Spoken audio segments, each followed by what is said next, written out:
일시적으로 집을 샀지만 이게 시장에 지속적으로 변화를 못 일으키고 다시 감소하기 시작하니까 집값이 다시 하락했단 말입니다.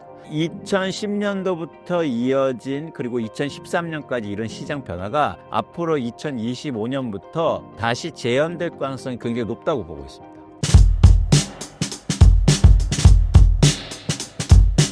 예, 안녕하세요. 신사임당 구독자 여러분, 오래간만에 인사드립니다. 권순의 복덕방 이광수입니다. 잘 계셨죠? 요즘 경제 상황도 그렇고 세상도 그렇고 조금 불확실성도 커지고 어수선한데요. 여러분 이럴 때일수록 조금 더 중심을 잡으시고 뭐가 중요한지 이런 고민을 더 많이 하는 시간을 좀 가지시기 바랍니다. 그래서 저도 오래간만에 여러분 뵙고 싶어서 이렇게 찾아뵙습니다. 오늘은 최근 부동산 시장 현황하고요. 내년 2025년 부동산 전망을 어떻게 해야 될까? 이런 얘기를 좀 드려볼까 하고요. 그리고 그런 어떤 시장 전망하에서 여러분들이 내 집 마련을 어떻게 또 계획하고 또 어떤 방향성을 갖고 접근해야 되는지 그런 말씀을 좀 드려볼까 합니다. 제가 제 책 제목도 그렇지만 어떻게 살 것인가? 오늘 이런 주제로 여러분에게 말씀드리고 싶은데요. 저는 이 두 가지가 가장 중요하다고 생각해요. 뭐냐면 어떻게, 즉 방법에 대한 얘기죠. 세상에 수많은 정보와 지식이 있는데 지식을 알고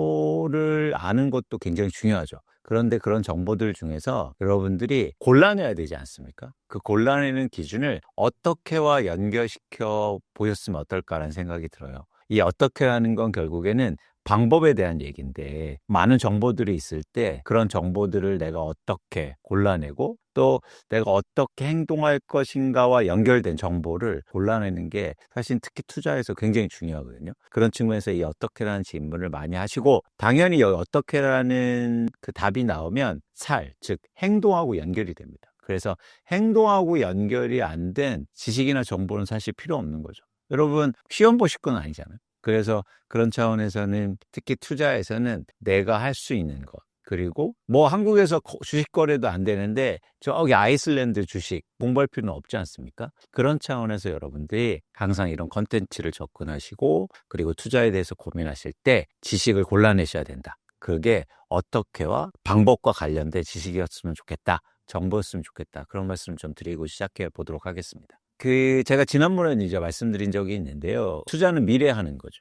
그렇기 때문에 미래를 예측해야 되는데, 그렇죠? 그래서 내년 부동산 시장 전망이 어떻게 되나요? 그래서 전망이 그렇게 되면 내 집 마련은 언제 해야 되나요? 이런 질문들을 많이 하시는데, 사실은 미래 전망은 굉장히 어렵습니다. 그렇다면 미래 전망을 어떻게 해야 될까요? 가장 중요한 건 뭐냐면 미래는 이미 일어나고 있다는 거예요.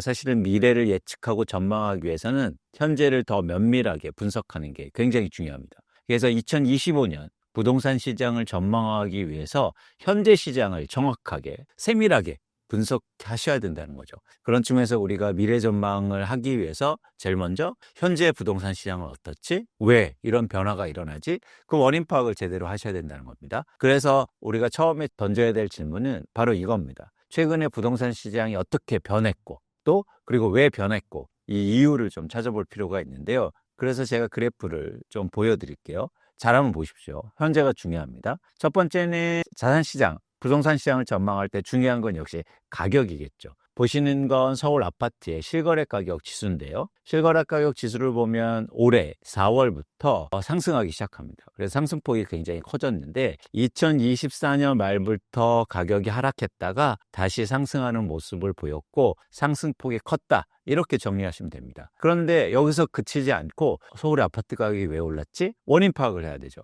근데 자산 가격이 오르는 건 두 가지 원인입니다. 하나는 수요가 증가하거나 아니면 공급이 감소할 때 자산이나 재화의 가격은 오르죠. 너무 당연합니다. 살 사람이 많으면 가격이 오르고 혹은 팔 사람이 줄거나 공급이 줄어들면 당연히 가격이 상승하는 원리입니다. 그런데 이 둘 중에 최근에 가격이 서울의 아파트 가격이 오른 건 수요 증가일까요? 공급 감소일까요?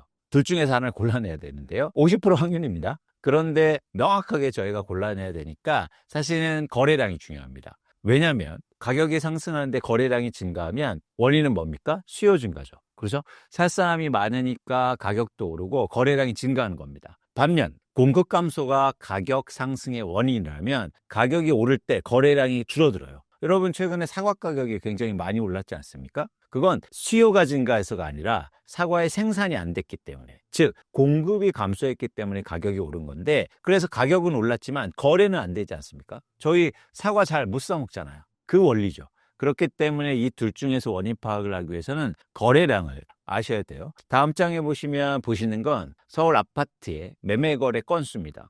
어떻게 보이세요? 4월부터 가격이 오르는데 매매 거래 건수가 쭉 증가하죠. 흥미롭죠? 바로 이 지점이죠. 그렇기 때문에 우리가 원인은, 최근에 서울의 아파트 가격이 오르는 원인은 수요 증가에 있다고 저희가 판단할 수 있다는 겁니다. 그래서 아파트를 사는 사람들이 많아지면서 가격이 올랐다, 이렇게 판단할 수 있는 거죠. 그런데 여기서 어떤 수요가 증가했는가란 질문을 할 필요가 있어요.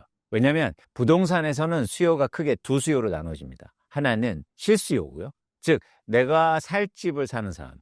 두 번째 수요는요, 투자 수요예요. 즉 부동산은 유일하게 사용 가치도 있고 투자 가치도 있기 때문에 수요가 이렇게 실수요와 투자 수요로 나누어집니다. 그러면 최근에 서울의 아파트를 사서 가격을 올린 수요는 누구일까요? 실수요일까요? 투자 수요일까요? 이 둘 중에서 구별하기 위해서 또 근거가 필요한 거죠. 보시는 그래프는 은행 주택담보대출 현황인데요. 어떻습니까? 2024년 4월부터 8월까지 가계대출이, 즉 주택담보대출이 크게 증가하는 모습을 보입니다. 그러면 대출이 증가하면서 수요가 늘었네? 그러면 실수요일까요? 투자 수요일까요? 실수요입니다. 왜냐하면 투자 수요는 전세를 끼고 살기 때문에 기본적으로 대출을 많이 받지 못하고요. 대출이 원천적으로 봉쇄되기도 합니다. 그렇기 때문에 대출을 받아서 집을 사는 사람들은 실수요라는 거예요. 그래서 최근에 서울의 아파트 가격이 올린 건 실수요가 증가하면서 집값이 오르고, 그래서 거래량이 증가했다, 이렇게 판단하실 수 있는 겁니다. 그래서 공교롭게도 이런 시장의 변화가 있었다라는 게 현재의 정확한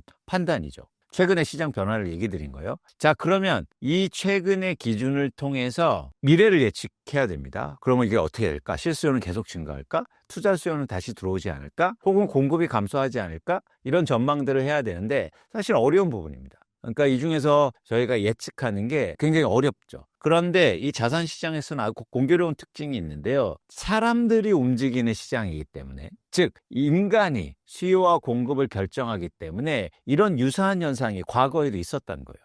그러니까 뭐냐면 사람은 10년 전이나 20년 전이나 50년 전이나 돈 벌고 싶어하고 내 집 마련하고 싶어하고 투자하고 싶어하고 똑같단 말이에요.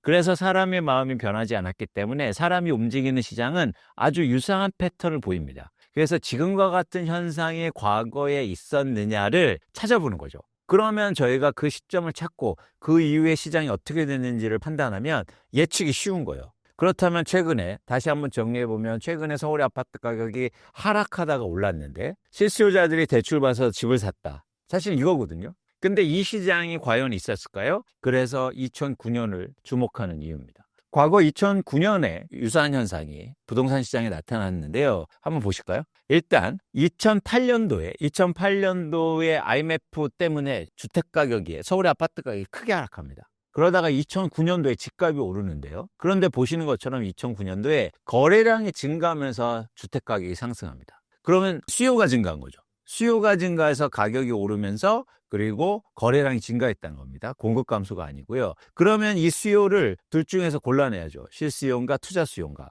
그런데 한번 보실까요? 이건 뭐냐면 당시에 월별 주택담보대출 증가액인데 어떻습니까? 증가하면서, 즉 대출이 많아지면서 수요가 증가하죠. 그러면 실수요라고 저희가 판단할 수 있는 거예요. 그러니까 2009년도에도 집값이 빠지다가 다시 올랐는데 실수요자들이 대출을 받아서 집을 샀다는 겁니다. 지금하고 아주 유사하죠.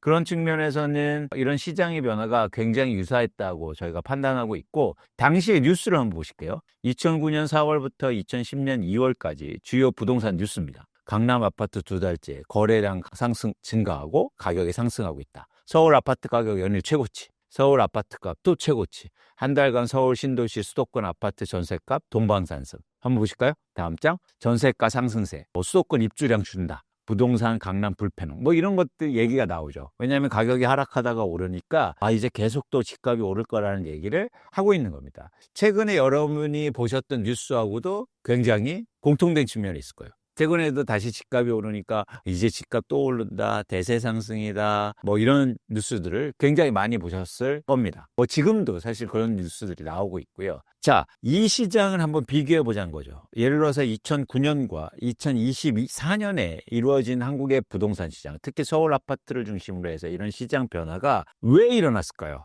지금 무슨 말이냐면, 자, 2022년과 2023년도 초반까지도 집값이 빠졌거든요. 그러다가 2024년도에 다시 오릅니다. 아까도 제가 말씀드렸듯이 2008년도도 마찬가지예요. 2008년도 집값이 하락하다가 2009년도에 올랐어요. 그런데 왜 2009년과 2024년도에 실수요자들이 집을 샀을까요? 그건 똑같은 원인이 있었어요. 이유는 두 가지인데요. 첫 번째는 2022년과 2023년도에 집값이 빠지니까 정부에서 대대적으로 부동산 규제 완화책을 발표합니다.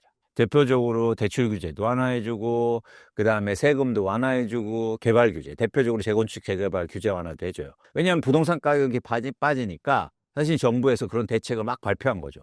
그래서 여러분들 뉴스에서 보신 것처럼 부동산 PF가 막 크게 문제된다, 한국의 경제가 문제가 클 거다, 이런 얘기를 많이 하지 않습니까? 사실은 그런 이유 때문에 규제 완화에 나서는데, 이렇게 부동산 규제를 많이 해주니까 누가 불안해질까요? 무주택자들이요. 그리고 그동안 집값 상승에서 소외돼 있던 사람들이 이러다가 집값 또 오르는 거 아니야? 이런 걱정을 하게 되는 거예요. 그러다 보니까 빚을 내서 집을 산 겁니다. 2024년도에. 똑같아요. 2009년도에도 2008년도에 집값이 빠지니까 정부에서 대대적으로 부동산 부양책이 나옵니다. 지금처럼 대출 규제 완화해주고, 세금 인하해주고, 개발 규제를 완화해줍니다. 그러다 보니까 2009년도에 무주택자들이 불안한 마음에 대출을 일으켜서 집을 산 거예요. 그리고 금리 조건도 유사했어요. 뭐냐면 2023년까지 금리가 계속 오르다가 말부터 금리가 하락하지 않습니까? 그러다 보니까 금리 인하에 대한 기대감 혹은 우려가 커진 거죠. 금리가 이렇게 빠지면 또 집값 오르는 거 아니야? 그런데 2008년도, 2009년도에도 똑같다고요. 2008년도까지 오르던 금리가 2008년도 말부터 다시 하락하기 시작했고, 그러다 보니까 금리가 인하되면서 집값 상승에 대한 기대감이 커진 거죠. 그러다 보니까 공교롭게도 부동산 규제 완화해주고 금리 인하 기대감이 커지고, 그러니까 사실은 이런 불안감 때문에 무주택자들이 불안한 거예요. 이러다 또 집값 오르는 거 아니야? 걱정되는 거죠. 아니, 다주택자가 걱정할 필요는 없잖아요. 집값 오른다는데.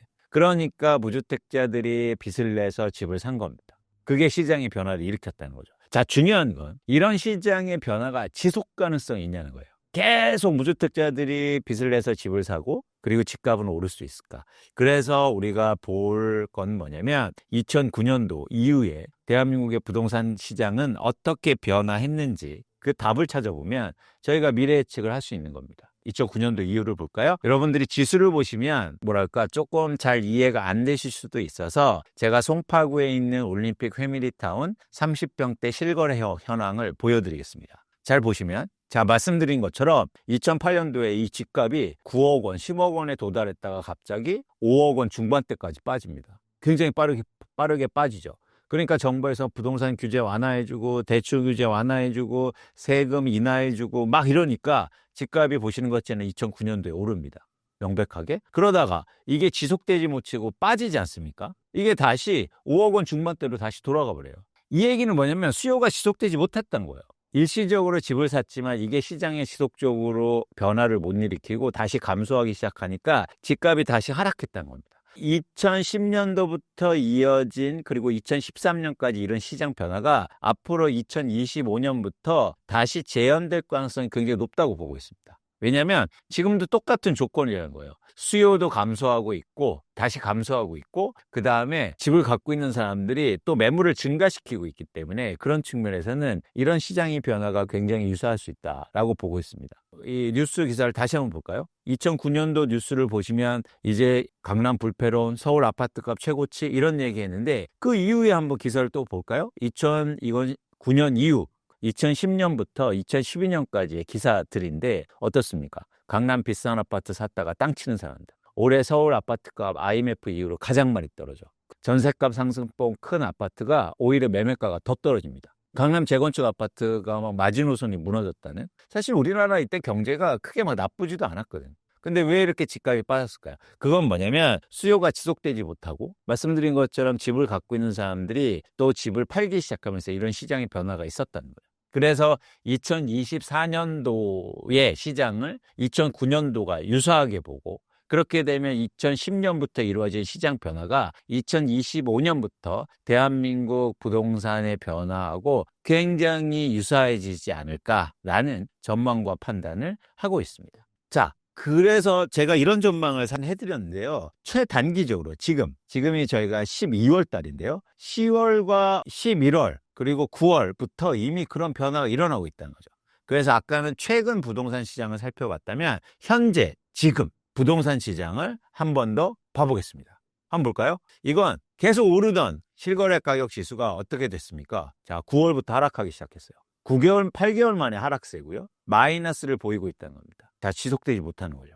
그러니까 실수요가 지속되지 못하니까 가격이 다시 하락하고 있는 모습입니다. 그러면 제가 수요가 감소 때문에 가격이 빠지고 있다는 말씀을 드렸으니까 그러면 거래량이 줄어들어야죠. 거래량을 한번 볼까요? 어떻습니까? 거래량이 지속적으로 감소하고 있죠. 즉 가격이 하락하면서 거래량이 줄어들고 있다는 건 다시 수요가 감소하고 있다는 이야기입니다.